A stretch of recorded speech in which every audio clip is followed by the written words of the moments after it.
Case இல்லாததுக்கு நம்ம south Indian குக்கிங்கை ஒரு steamer வச்சு எப்படி பண்ணலான்னு பார்க்கலாமா? அதுக்கு என்னோடய அகாரோ ஸ்டீமரில் தான் நான் யூஸ் பண்ணினேன்.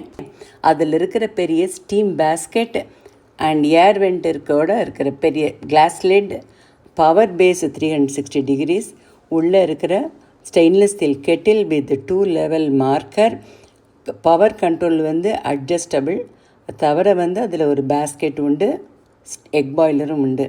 என்ன பீன்ஸை பொடியாக கட் பண்ணி கீழே மினிமம் லோடில் தண்ணி வச்சு அது கொதிக்க ஆரம்பித்த உடனே டாப்பில் இருக்கிற ஸ்டீமர் ரேக்கில் இந்த கட் பண்ண பீன்ஸை போட்டு கொஞ்சோண்டு சால்ட்டு, ஒரு டேஷ் ஆஃப் சுகர் போட்டு கலந்து 8 to 10 minutesக்குள்ளே ஸ்டீம் குக் ஆகி பீன்ஸ் ரெடியாகும். Superb green colour. You will just fall for it.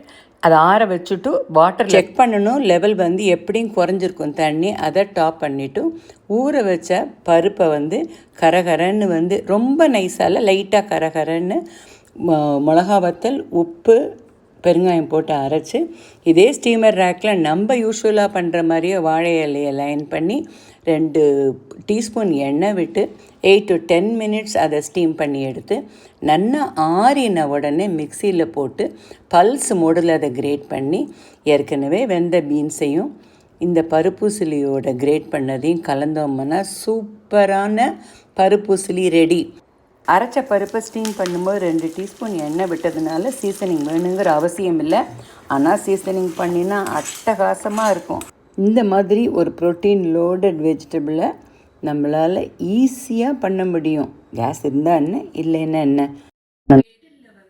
நார்மலாக யூஸ் பண்ணின உடனே we can put mild soap water and a soft sponge and wash it nicely. In case of tough stain, water விட்டு synthetic vinegar 1 tablespoon விட்டு அலை விட்டு boil. Outer சர்ஃபேஸை clean பண்ணுறதுக்கு any glass liquid solution is fine.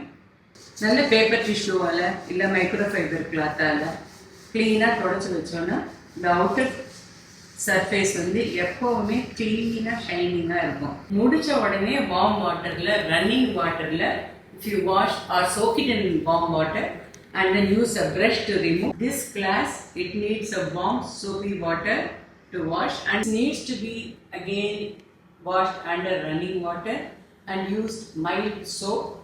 Bowl needs only a warm soapy water with hand. It also needs only a warm soapy water.